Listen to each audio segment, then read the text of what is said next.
I'm Jimmy Clark, and you're on Champions Among Us. That's great, man. My name is Chris Morant with Wellpoint. Well, Chris, I mean, we kind of been talking a little bit about health, and you said you work out, in a gym. Yeah. I mean, what's that like? I mean, like, what do you do? I mean, you said you're CrossFit. I'm a CrossFit guy. I don't know if we can broadcast that yet, but yeah, I'm a CrossFit guy.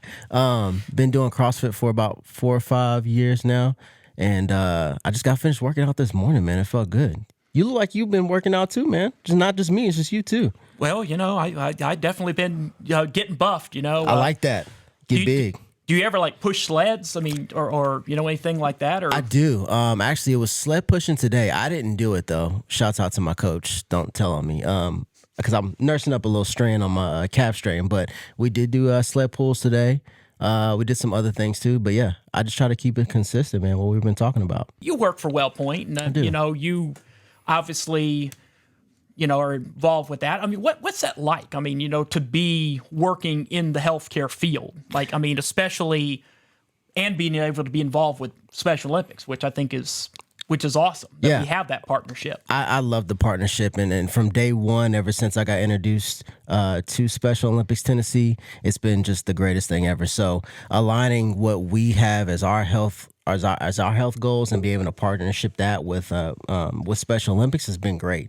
So, being able to be a part of Train for Life, which I know that you are a part of. I read up on you a little bit, Jimmy, so I know a little bit about you. So the Train for Life program, definitely a part of that. I know you're in Leadership Academy too, which I want to ask you about that a little bit also. But just being a part of the partnership and being involved and being as open and as honest as as both sides can be, I'm enjoying it. So which is why I'm here with you today, for sure. So it's been great. Well, I'm glad to have you here. It's like you said. I mean, having the partnership with y'all is huge, and I guess it kind of brings me into another question. Mm-hmm. Is since we're talking about health, I mean, how do we make health more accessible for people in the disability world? I mean, this is.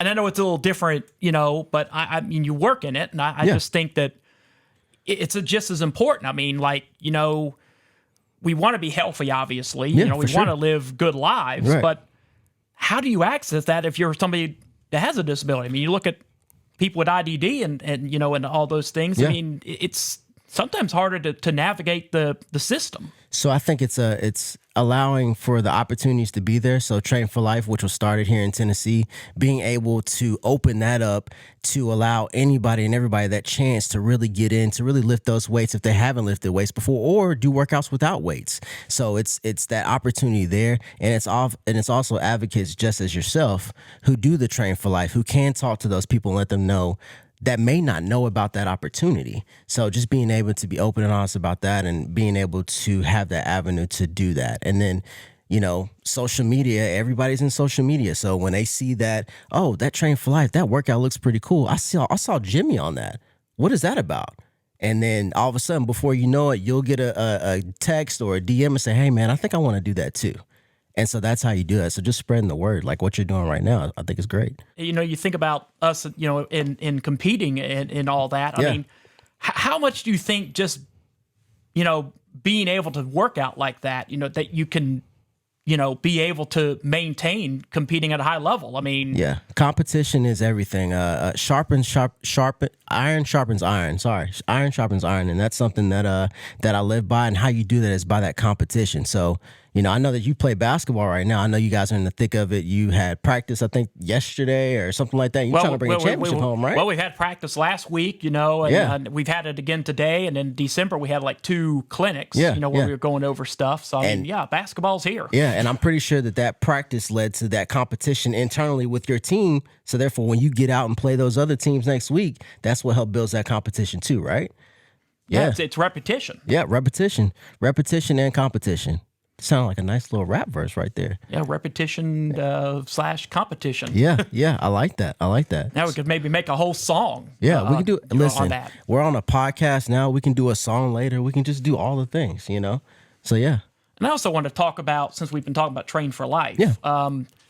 For me, I found that it's so exciting that we're expanding this thing into multiple states, and I guess my big question for you is, what do you think about that? I mean, that this has started in Tennessee and now it's getting out there. Yeah. So I love that. So number one, Tennessee, we're first in everything. So the fact that we started here doesn't surprise me at all. So when I got into Special Olympics Tennessee and I started learning about Train for Life, and I think I asked a question to somebody, I think it was at the fall games.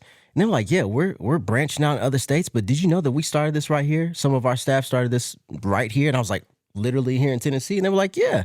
So I thought that was great. And I saw, some of the workouts that were done at the fall games, a little bit CrossFit like. So that actually gravitated me to it so much. And so, man, I actually, you know what? We need to put it on the calendar. Let's do a Train for Life program together, and I'll hop in there with you. Man, that sounds exciting. Just don't outdo me though, because I'll be upset, because we talked about competition earlier. I'll be upset if you beat me, which could possibly happen. My legs are not hitting the floor right now. You're like 6'5", so.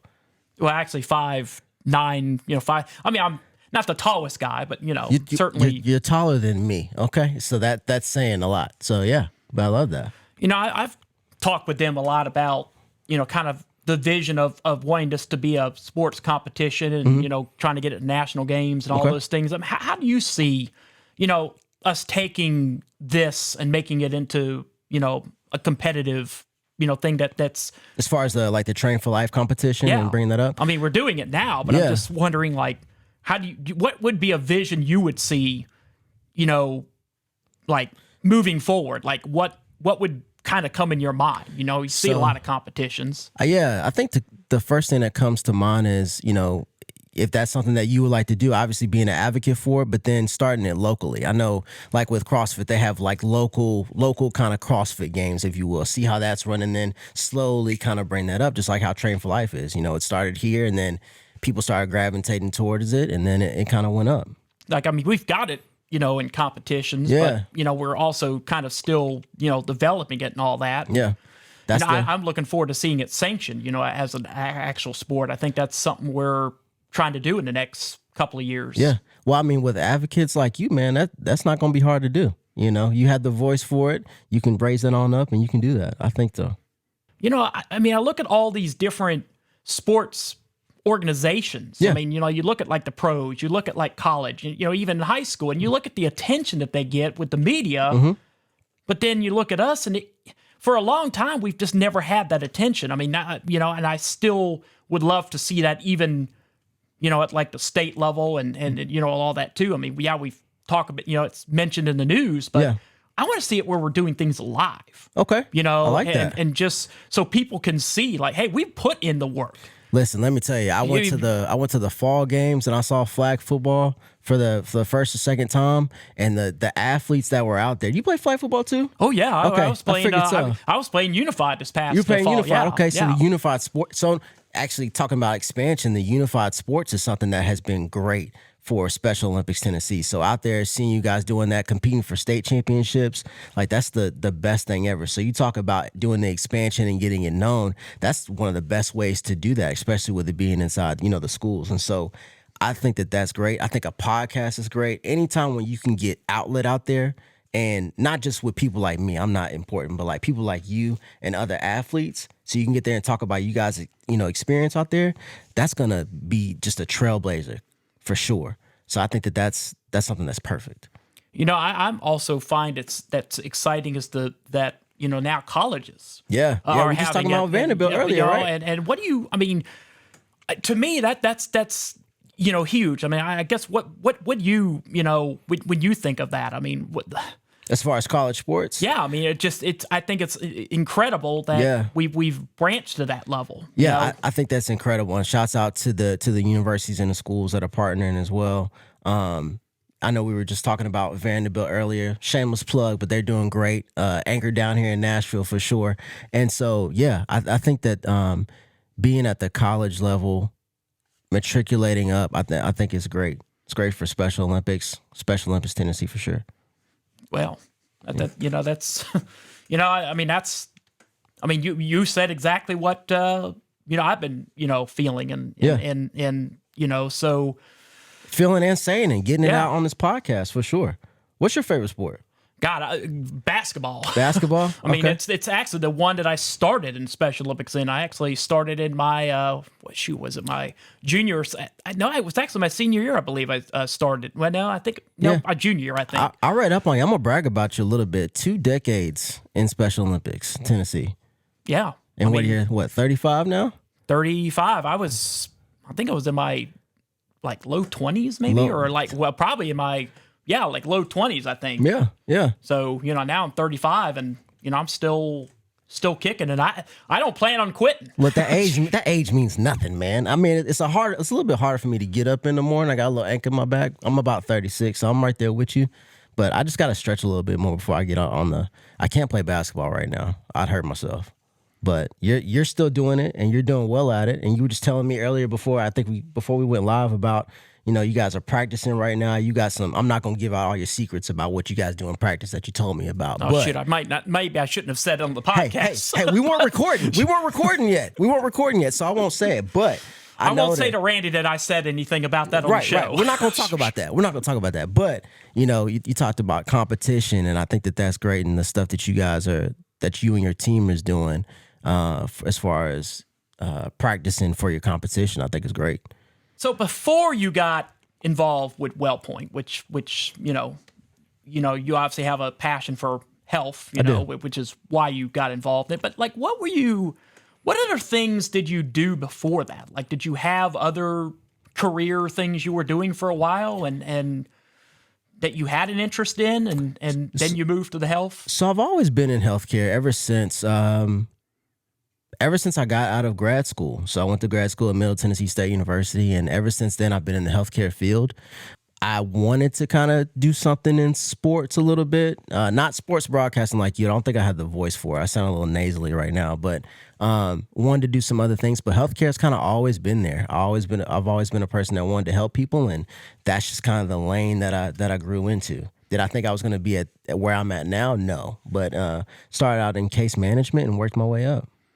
Did you actually play any sports at one point? I mean, what did you play, and what was your favorite one that you did? So I played football and basketball all throughout high school, and then in college, I ran cross country because I wasn't good enough to play basketball. So I ran cross country, was out there with some other guys that were a whole lot better than me, and then it ended up just not working out. So I ran cross country, and I did indoor track for about a good semester. And then, as you get older, you're trying to find other stuff to do. So now I'm running and all the other stuff. So I've been pretty active all my life. So you because I mean, you look pretty fit too. I mean, say that again. I mean, you look really fit too. Thank you. I mean, you look like a guy that's Tell my wife got a lot going on. Thank you, man. Tell my wife that. Shouts out to my wife. But yeah, so and it's actually funny. A couple of years ago, I had stopped working out. Really wasn't consistent, and it just something that clicked a couple of years ago that started me getting into CrossFit, and so I've been staying active there and been doing that, man. So that's good to hear, man. I'm gonna do a couple extra push-ups tonight just to remember what you told me. So I appreciate that. And also maybe some stretching, and some of that. I gotta stretch. I for sure gotta stretch. Yeah, man. But you look like you're athletic. When I first saw you, I had to look up and I saw you, and you look athletic, man. Like have you always been athletic? Always been in Special Olympics? Always done something? Well, I mean, I've been pretty much since I've been, in Nashville. I mean, I wasn't involved in it, beforehand, but like I said, I mean, basketball was kind of the start of it. I mean, basically, I was going to try out my senior year, for my high school basketball team, because for some reason, I guess I just enjoyed watching it and wanted to kind of be a part of that. And, and then, I found out that, the basketball team I play with, they had a team, and, I guess, so I got involved with them, and, like I say, I've been, playing with them for, quite a while. I mean, we've got, quite a chemistry. I mean, we've had a few new, players that we've had that's come in, and they've kind of fit in really well. I mean, heck, we got a guy that's like 6'8". Probably. So you're bragging now. So y'all are just like the Monstars now. Y'all are the Monstars. Everybody's tall. Everybody knows what they're doing. But so we'll see. I'm gonna have to come to a game and watch a game. I've been seeing all the outlets on social media. The guys on social media have been doing a great job of keeping everybody updated on social media about what's been going on. But it's great to see. But I just want to take a moment to just thank you for what you're doing, for your voice, for your advocacy, and what you're doing for Special Olympics Tennessee, because it takes people like you in order to move Special Olympics Tennessee forward. And that's what you're doing right now. You have been a part of Fit for Life. You're playing basketball, football. I think you're doing another sport too that I actually read up on you about. And you've been in here for volleyball. Yeah. Volleyball. See? Volleyball, yeah. See, but you talk about you're not that tall. That's a tall sport. Volleyball is a tall sport. So just the things that you're doing. You're a part of Leadership Academy. I heard you did it in I think you did that last year in 2025. And so might even do it again. I don't know. I think you should do it again. I might just do it every year because, I mean, there's stuff you can learn every year. Yeah, you know? yeah. Well, I'll just have to find out the dates and sign up. Yeah. Well, I look forward to learning from you. I look forward to this podcast. And you got a lifetime subscriber in me, buddy. Well, you know what? I mean, I'm glad to have it. I would love to see this thing go viral. Hey, let's do it. Let's make it go viral. That's what we'll do. And let's get that algorithm, get it out there. Get the algorithm. Algorithm out there. Yeah, get the algorithm. We're going to get it hit. I heard there's a trick to that. I don't know if it's true, but I heard there's a trick. Like if you turn the phone upside down and you do it like that, apparently the algorithm does a thing. But that's above my pay grade. So yeah, that's kind of above mine too. I don't. Well, thank you for coming on. It's been so nice to have you on Champions Among Us, and I hope maybe one of these days I might get you back on the show. This was really, really exciting. Sure. Well, Jimmy, I definitely appreciate you, and thank you for having me on the podcast. It's been great.